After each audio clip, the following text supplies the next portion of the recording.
ओ नमः शिवाय। दोस्त, हर हर महादेव। शिव भक्ति ज्ञान चैनल में आपका स्वागत है। कैसे है आप? आपके स्वस्थ जीवन की मंगल कामना करते हुए आज बात करते प्रदीप मिश्रा के मुखारबिंद से सरल व अचूक उपाय। को लगा देना तुम पूजन समझते हो, अगरबत्ती को लगा देना पूजन समझते हो, भगवान के सामने दिया जला देना पूजन समझते हो, भगवान के मंदिर में जाकर एक लोटा पानी चढ़ा देना पूजन समझते हो, भगवान के मंदिर में जाकर बेलपत्र चढ़ा देना, धतूरा चढ़ा देना पूजन समझते हो। ये पूजन नहीं है। भगवान के मंदिर में जाकर एक क्षण बैठकर उस परमात्मा से दिल की बात कह देना। भले तुम कुछ दिया लगाओ ना लगाओ, अगरबत्ती लगाओ ना लगाओ, तुम भगवान पर जल चढ़ाओ ना चढ़ाओ, बेलपत्री चढ़ाओ ना चढ़ाओ, पर मंदिर में जाकर, अर्थात मंदिर नहीं भी गए हो, अपने ही घर में रहकर अपने हृदय को साफ कर लेना, निर्मल कर लेना और किसी के प्रति भेदभाव नहीं रखना, किसी के लिए अपशब्द नहीं कहना, किसी के लिए ताना नहीं देना, किसी के लिए गाली नहीं देना, किसी के लिए आड़ा टेढ़ा ना कहना। ये पूजन से बढ़कर भी पूजन है। आपके घर में जो दीपक होता है, दिया जो आप प्रज्वलित करते हो, तेल का दिया अगर आपको लगाना रहता है तो वो दिया अलग ही रखें। घृत का दिया अगर आपको लगाना है तो वो अलग ही रखें। घृत के दिए में तेल का दीप नहीं लगाना चाहिए और तेल के दीप में घृत का दीप नहीं लगाना चाहिए। कई लोग कहते हैं, कई लोगों का एक प्रसंग रहता है, महाराज जी गुरुदेव हमारा इतना सा कहना है कि हम मंदिर जाते हैं, रोज दिया लगाने जाते हैं, हम भगवान को रोज दिया लगाते हैं, पर एक बात समझ में नहीं आती, हमारे सालों निकल गए दिया लगाते लगाते, उसके बाद भी मैं दुखी क्यों? भगवान ने मेरे क्यों नहीं सुनी? जब उस चोर को भगवान ने कुबेर बना दिया, केवल उसका कपड़ा जलाया और मैंने इतने सालों से दिया लगाया, क्या भगवान मेरी नहीं सुन रहा?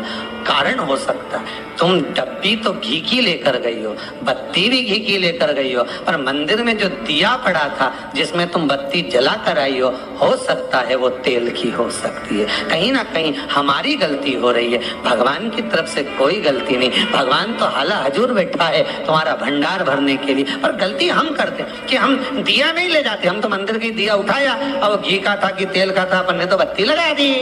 पर पहले की माताएं कितनी चतुर होती थी, आटे का दिया लगाती थी कि वो दिया नया बनाओ, जरा सा आटा उसमें रोटी बनी रही है उसमें से दिया निकाला लगा दिया। नहीं लगाना, दीप नहीं है।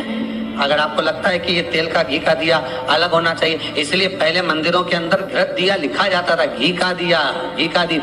आप कभी महेश्वर जाइए, महेश्वर में नर्मदा जी के घाट पर शिव मंदिर में जो दिए जलते हैं वहां लिखा रहता है ये घृत का दिया, तेल का दिया, वहां लिखा है, और दिए ही जलते हैं वहां 108। कई छोटी छोटी गलतियां हैं जो हम करते हैं और बाद में कहते हैं भगवान हमारा नहीं सुन। हमारी आदत है कि मनवांचित फल की कामना के लिए जब हम शंकर को बेलपत्र चढ़ाते हैं, शिव जी को हम जब बेलपत्र समर्पित करते हैं, आप सभी को मालूम होगा बेलपत्र चढ़ाने का एक तरीका होता है। एक बेलपत्र चढ़ाते हैं तो ऐसे ही चढ़ा देते हैं, 2-4 बेलपत्र चढ़ाई ऐसे ही चढ़ा देते हैं। पर यदि 11 बेलपत्र, 21 बेलपत्र, 51 बेलपत्र, 108 बेलपत्र, 108 से भी ज्यादा यदि बेलपत्र हम अगर शंकर को समर्पित कर रहे हैं तो आखिरी बेलपत्र में हमें या तो चंदन या चावल या लाल चंदन, कुछ भी अबीर गुलाल कुछ भी रखकर मध्य पत्ती पर रखकर भगवान को समर्पित करना पड़ता है अपनी कामना की पूर्ति के। अगर हमने 108 ऐसी चढ़ा दी या 11 पत्ते ऐसी चढ़ा दिए तो उसमें कामना की पूर्ति नहीं है, और आखिरी 10 चढ़ा दिए तो आखिरी 11वें बेलपत्र पे हमें कुछ रखकर देना ही पड़े। तो वो ये जरूरी नहीं है कि आप धन रख कर दें, पैसा रख कर दें या संपदा रख कर दें, उसमें अबीर गुलाल चंदन चावल जो तुम्हारा मन पड़े, पुष्प आदि उस पर रख। आपने देखा होगा, आप लोग तो करते रहते हो ना पूजा, तो जहाँ पंडित जी अभिषेक कराते तो आखिरी की बेलपत्र पे वो लगा के सब दे ही देते, लो चढ़ाओ। तो कभी आपने पंडित जी से पूछा कि आखिरी बेलपत्र पे आपने लगा के क्यों दिया? कोई लिख के रख लेता है नमः शिवाय, उसको रख देता संभाल के, सब चढ़ा देगा, उसके बाद वो चढ़ाएगा। उसका कारण क्या है? रावण संहिता कहती है कि लंकाधिपति लंकेश जब भी बेलपत्र समर्पित करता था, आखिरी बेलपत्र जब समर्पित करता था तो शंकर को कुछ देकर ही समर्पित करता। शिवलिंग पर बेलपत्र चढ़ाना, जल चढ़ाना, इसका भी एक नियम होता है। शंकर जी पे शिवलिंग पर जल कहाँ चढ़ाया जाता है? सबसे पहला जल अगर शंकर जी को चढ़ाने जा रहे हो तो शंकर जी के जो चरण है जहाँ से पानी नीचे गिरता है उसके सीधे वाले भाग पर, अपने हाथ का सीधा भाग वहां जल चढ़ाओ। फिर जहाँ लेफ्ट भाग है वहां जल चढ़ाओ। जहाँ शंकर भगवान का शिवलिंग रखा हुआ है, तीसरे नंबर का जल वहां चढ़ाना चाहिए। चौथे नंबर का जल भगवान शंकर के शिवलिंग पर चढ़ाना चाहिए। पांचवें नंबर का जल ऊपर अगर जलाधारी लगी हो तो उसमें चढ़ाओ। नी हो जलाधारी तो भगवान शंकर का जहाँ नंदी बैठा है, नंदी का एक पांव ऊंचा रहता है, उस पांव के पास में जल चढ़ाना चाहिए। ऐसे 5 स्थान दिए हैं जल चढ़ाने के लिए। शिव जी का स्नान कितनी चीजों से होता है? 5 चीजों से। पंचामृत, दूध, बोलते जाओ, दही, फिर घी, शहद, फिर शक्कर। ये 5 चीजों का प्रमाण क्या है? शास्त्र कहता है दूध चढ़ाने से घर में संतान की वृद्धि होती है। दही चढ़ाने से भगवान शिव के, अगर शिवलिंग पर हम दही चढ़ाते हैं, उससे परिवार में प्रेम बढ़ता है। क्या बढ़ता है? प्रेम। फिर घी चढ़ाने से हमारे घर से रोग दूर होता है। शहद चढ़ाने से, भगवान शंकर पर जो शहद चढ़ाया जाता है, वो चढ़ाने से घर में संपदा की वृद्धि होती है। और 5वें नंबर पर भगवान को शक्कर, खांड जो आप जानते होंगे, शक्कर आदि पिसी हुई चढ़ा देने से, शिव जी को चढ़ाने से हमारे घर के बच्चे जिद्दी नहीं हो। हिंदू धर्म की रीति है, जिस पात्र को हम जल चढ़ाने लेकर जाते हैं, उस पात्र में भगवान के चरणों का जल लाते हैं। खाली पात्र नहीं लाते। क्या लाते हैं? भगवान के चरणों का जल। उस चरणों तक को लेकर आए, घर में रखा, सबने अपने नैनों में लगाया, हृदय में लगाया, चित्तवृत्ति में लगाया। खाली पात्र हम लेकर वापस नहीं आ रहे हैं।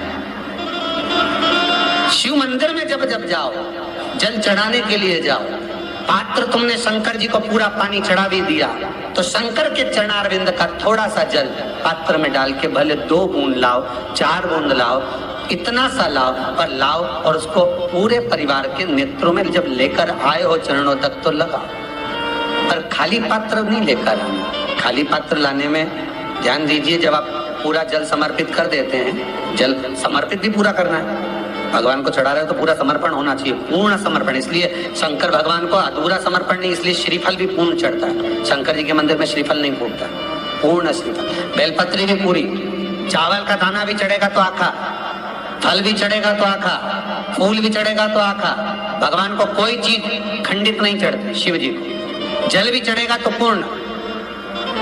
जिस जल को चढ़ाने के लिए लेकर गए उसको बचा कर नहीं लाना है शिव मंदिर में से, संपूर्ण। भक्तों की आदत रहती है, और आपने भी गलती करी होगी, गए होगे, चढ़ा कर भी आए होगे, पूरा पानी भी उंडेल कर आए होगे, चढ़ा भी दिया, छोड़ भी आए, पर लेकर नहीं आए होगे। कई लोग गलती कर जाते हैं और फिर बाद में कहते हैं हम तो इतने साल से पूजन कर रहे हैं, भगवान हमारी सुन ही नहीं दिया। तो भगवान के मैं तो तैयार बैठा, पर तू नवा के चली जाए, लेके तो कहीं जाए। भगवान थोड़ी ना कहेगा कि तू मेरे पास में आए तो मेरे चरण की रज लेकर जा। भगवान थोड़ी ना कहेगा कि मेरे पास में आकर तू ये लेकर जा। भगवान तो कहेगा मेरे पास में आया है, मांगना कुछ मत, बस मुझे जो स्नान कराया है मेरा चरणों तक लेकर जा, छीट दे पूरे घर में, संपदा भरना मेरा काम है। जहां मेरी चरण की रज पहुंच गई वहां संपदा स्वतः पहुंच गई, मैं वहां पहुंच जाता हूं। तो चरणों तक ले जा। पर लोग ले जाते हैं, पूजन करते, कलश भी उंडेलते, जल भी चढ़ाते, पर आते समय खाली लेकर आ जाते। भगवान को इतना बुरा लगता, मेरे दरवाजे से खाली जाए, मुझे कितना बुरा लगेगा। जो आए वो भर कर जाए, भले 2 बूंद लेकर आओ, पर उसमें चरणों तक थोड़ा सा लेकर अवश्य आए। उसी तरह जल चढ़ाने के बाद हम जब लेकर आते हैं पात्र के अंदर, ये उसमें उसकी बर्फ। हम आशा करते हैं कि भगवान शिव आपकी सभी मनोकामना पूर्ण करें। इस उपाय को करना न भूले। आज वस्त्र इतना ही, फिर मिलते हैं नेक्स्ट वीडियो में। वीडियो अच्छी लगी हो तो सब्सक्राइब व लाइक जरूर करें।